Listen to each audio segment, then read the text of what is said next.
tudo capaz de matar o nascimento do Messias. Isso tem que nascer dentro do seu coração. Tem muitas pessoas que dizem que tem Jesus na sua vida, mas colocaram Jesus no banco do passageiro. É como se fosse um motorista de ônibus ou estivesse guiando a sua vida, mas não deram a direção da sua vida para que Jesus Cristo pudesse conduzi-las. Jesus está na sua vida, mas infelizmente ele está no banco de trás para muitas pessoas. E quando nós estamos diante dessa realidade, nós vimos aqui uma conversa, um diálogo entre várias pessoas.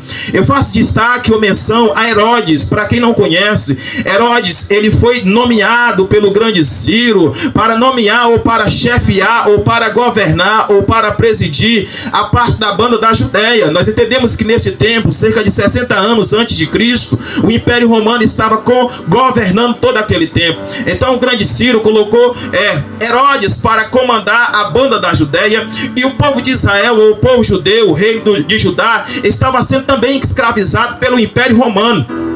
O que nós entendemos aqui, ou que muitas pessoas entendem, é que esse mesmo Herodes, ele autorizou a deceptação, a decapitação da cabeça de João Batista, por este estar anunciando acerca do Messias. Mas eu posso destacar algumas qualidades desse cara, que ele era muito temido naquela época. Eu posso fazer menção à grande facilidade que ele tinha para as construções na área de arquitetura. O povo judá, ele viveu o ápice das suas construções sob a governança do rei Herodes. Nós entendemos aqui que esse mesmo rei Herodes, ele foi responsável por ampliar ou por reconstruir o segundo templo no tempo de Israel. Nós entendemos que o primeiro templo foi construído por Salomão, e ele foi ampliado, ele foi reerguido no tempo de Herodes, nesse tempo do reino de Judá. E nós estamos aguardando a construção do terceiro templo, porque na hora que esse terceiro templo for construído, nós entendemos que o arrebatamento da igreja vai acontecer.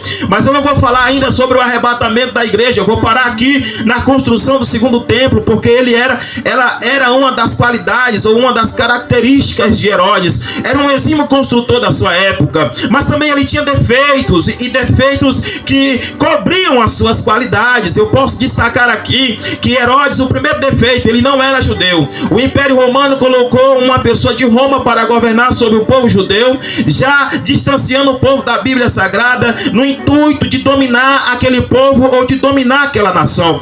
Herodes também, além de não ser judeu, ele se prostituía, ou propriamente dizer, ele tinha relações com as esposas do povo judeu. Ele pegava as mulheres judias e tinha relações com ela. Como já se não bastasse, se nós se aprofundarmos mais um pouco na história de Herodes aqui também, ele teve sacrifício dos seus filhos, ele mandava matar as suas mulheres, não tinha nem dó e nem piedade. Mas quando nós ficamos diante desse texto da Bíblia Sagrada, nós começamos a entender o porquê desse diálogo, ou porquê que Herodes estava conversando com aqueles magos que vieram do Oriente, seguindo uma estrela, para pegar informações acerca de Jesus Cristo. Ele era tão terrível, ele projetou a sua tumba em cima de um grande monte, ou de uma grande altura, para que as pessoas pudessem ver. Como se não bastasse, ele queria fazer um edito para sacrificar os principais líderes daquela época, no intuito ou com medo das pessoas não chorarem a sua morte. Ele era um rei sagaz, ele era um rei que não tinha paz, não tinha Deus no coração. A melhor dizendo, ele era um rei frio e calculista, porque ele estava pensando só no poder. Mas eu quero dizer para os irmãos que essa ideia ela não foi colocada em prática, porque depois da sua morte as pessoas não obedeceram a ele. Mas o que eu quero dizer para os irmãos nesta questão não é simplesmente falar da vida de Herodes ou de quem ele era, mas sim da reação dele diante do nascimento de Jesus Cristo, diante do nascimento daquele que seria o rei dos judeus, daquele que seria o salvador do mundo. Como se já não bastasse ele falar essa seca ou fazer essa seca, essas inúmeras atrocidades, ele agora está diante do nascimento de Jesus Cristo, ou diante do evangelho de Jesus Cristo. Cristo. E às vezes a gente acha muito absurdo a situação de Herodes ou a vida de Herodes, e se esquecemos que às vezes nós se colocamos quase que no mesmo patamar ou no mesmo patamar de vida de Herodes. Como é isso, evangelista? Você está chamando de assassino? Não, eu quero chamar a sua atenção para a reação de Herodes quando ele soube do nascimento de Jesus Cristo, porque às vezes Jesus Cristo quer nascer no coração de alguém e vem outra pessoa matar o nascimento de Jesus na vida de alguém ou no coração de alguém. Quer ver só?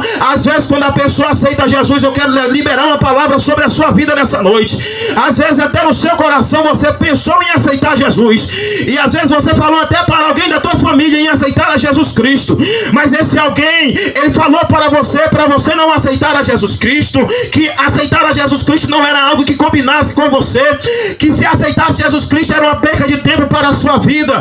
Essa pessoa, sem se perceber ou sem chamar a atenção para a lógica da coisa, ela começou a matar Jesus Cristo desde o seu nascimento. Ele começou a querer nascer dentro da sua vida, mas alguém tomou a posição de Herodes. Pregador, alguém tomou a posição de Herodes e imediatamente foi procurar matar o nascimento do Salvador do mundo. Mas eu quero dizer para você que a semente está plantada dentro do teu coração, e se a semente está plantada dentro do teu coração, não tem Herodes no mundo capaz de matar o nascimento do Messias. Ele vai reinar na sua vida, ele vai ser rei da tua casa, ele vai ser rei da tua vida, ele vai reinar sobre a tua família, ele vai ser o seu Deus, porque ninguém mata aquele que é Salvador do mundo. Aleluia! E por que é que eu estou falando isso? É porque Herodes, diante dessa situação, ele procurou matar Jesus.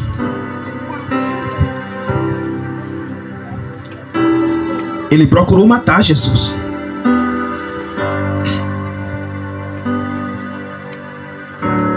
Irmão,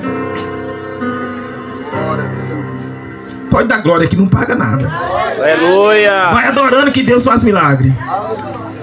Glória a Deus, aleluia, Jesus. Santo, santo é o teu nome. Pode adorar que não paga nada. Jesus Cristo está aqui e ele não precisa de templo de 4 paredes para reinar neste lugar. Ele só precisa de pessoas que o adorem em espírito e em verdade. E se nós estamos aqui nessa noite para adorar em espírito, adore a Ele. Eu já escutei nessa noite que nós viemos para um culto. Nós não viemos para o culto simplesmente para vir, porque aqueles que vêm para o culto significa o encontro do Criador com a criatura, e ele pode ser feito de forma universal ou de forma individual. E se você vem para esse culto, por favor, pode levantar as suas mãos para o céu e adorá-lo em espírito e em verdade, porque onde estiver 2 ou 3 reunidos no seu nome, ele se faz presente. Aqui tem mais que 2, mais que 3, e ele está presente neste lugar nessa noite. Aleluia! Aleluia, Jesus. A segunda reação diante do Evangelho de Jesus está no versículo 4 a 6, que são as reações dos principais dos sacerdotes e escribas. Os dois estavam congregados. Os príncipes, os sacerdotes e os escribas do povo perguntaram: onde havia de nascer Cristo? E ele lhe disseram: em Belém da Judeia, porque assim estava escrito pelo profeta. E tu, Belém, terra de Judá, de modo nenhum és a menor entre as capitais de Judá, porque de ti sairá o guia, que há de apacentar o meu povo. Quando nós olhamos para este contexto, quando nós olhamos para esta mensagem, nós vimos aqui 2 grupos de pessoas: sacerdotes e os escribas. Nós entendemos que os sacerdotes aqui, eles já nasceram sacerdotes. Por que eles já nasceram sacerdotes? Porque o sacerdócio estava alinhado ou alienado à descendência de Arão. Esses sacerdotes aqui, eles herdaram esse direito de serem sacerdotes desde a sua descendência. Era uma herança que eles estavam adquirindo. Ele tomou posse desta herança e posteriormente foram sacerdotes. Quando nós olhamos para este texto, nós começamos a entender que Roma, ela havia uma importância de controlar o sacerdócio para daí então ter um governo maior sobre o povo. Só que esse tipo de pessoas, os escribas e os sacerdotes, eu faço também menção aos escribas, que eram os intelectuais da época, eram as pessoas que tinham um alto grau de conhecimento da sua época, né?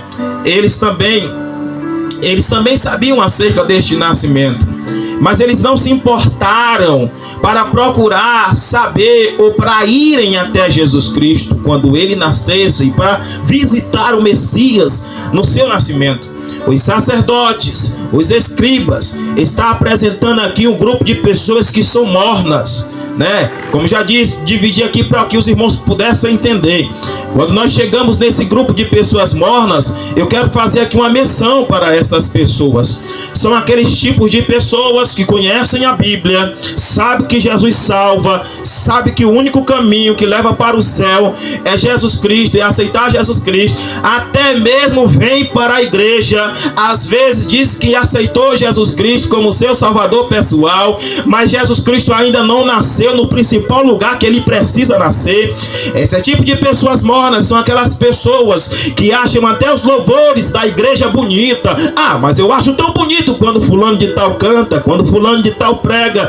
Eu não perco nenhum culto, eu gosto muito das músicas de crente, eu acho tão extraordinário quando a irmã fulana de tal canta aquele hino. Eu quero ser mais profundo e mais empático, porque eu não quero pregar só para crente e nem só para as pessoas que ainda não fizeram a sua confissão a Cristo como seu único e suficiente Salvador. Esse grupo de pessoas mornas também eu quero enquadrar aquelas pessoas que às vezes até carregam a Bíblia debaixo do braço, vêm para a igreja ou vêm para um culto como esse, às vezes até lê a Bíblia simplesmente para cumprir um rótulo, porque sabe que Jesus Cristo é o caminho, a verdade e a vida, mas Cristo ainda não nasceu em seu coração com sua totalidade. Eu estou falando aqui de pessoas mornas, pessoas que estão se enquadradas na classe de sacerdotes e na classe de escribas. Quando eu faço menção honrosa na classe de sacerdotes, na classe de escribas, os escribas eram os doutores da época. Quando eu falo na questão de doutores da época, eu quero parafrasear essa mensagem para dizer para você que Cristo, o Senhor Salvador Jesus Cristo, ele não está chamando a atenção, ou nem tão pouco quer saber se você tem anel no dedo, se você tem curso superior. Ele nem tão pouco quer saber se você fez uma faculdade. Ele nem tão pouco quer saber se você já leu a Bíblia de Gênesis a Apocalipse. Ele nem tão pouco quer saber se você vai para a igreja, se você canta. Ele nem tão pouco quer saber se você frequenta um culto como esse. Ele nem tão pouco quer saber se você acha bonito o pregador fulano de tal ou o cantor fulano de tal. Esse Jesus Cristo aqui, ele quer saber se ele já está nascendo dentro do seu coração, se a vida num culto como esse é por livre e espontânea vontade ou desejo de adorá-lo, de servi-lo. Esse Jesus Cristo aqui, ele quer saber que para além do seu anel no dedo, para além de se você leu a Bíblia de Gênesis Apocalipse, ele quer saber se você está colocando em prática aquilo que você leu. Ele quer saber se Cristo já nasceu verdadeiramente dentro do seu coração. E ele não quer que você seja uma pessoa morna, porque eu quero dizer que se você for morno, ele vai dizer da mesma forma que ele disse para a igreja de Laodiceia: opa, antes frio ou quente, mas se você for morno, eu vou te vomitar da minha boca. Eu não quero acordo com você. Você precisa tomar uma decisão, ou tu é ou tu não é. Não precisa ficar no meio termo. Então essa classe de pessoas mornas, elas precisam entender que Cristo tem que nascer dentro do seu coração. Aleluia! As pessoas mornas vêm num culto como esse, não tá nem aí se o pregador tá falando, às vezes fica dormindo, às vezes fica mexendo no celular. Misericórdia, o sangue de Jesus tem poder, mas em nome de Jesus Cristo de Nazaré, nessa noite, Jesus Cristo vai bater tão forte dentro do seu coração e vai começar a germinar uma nova semente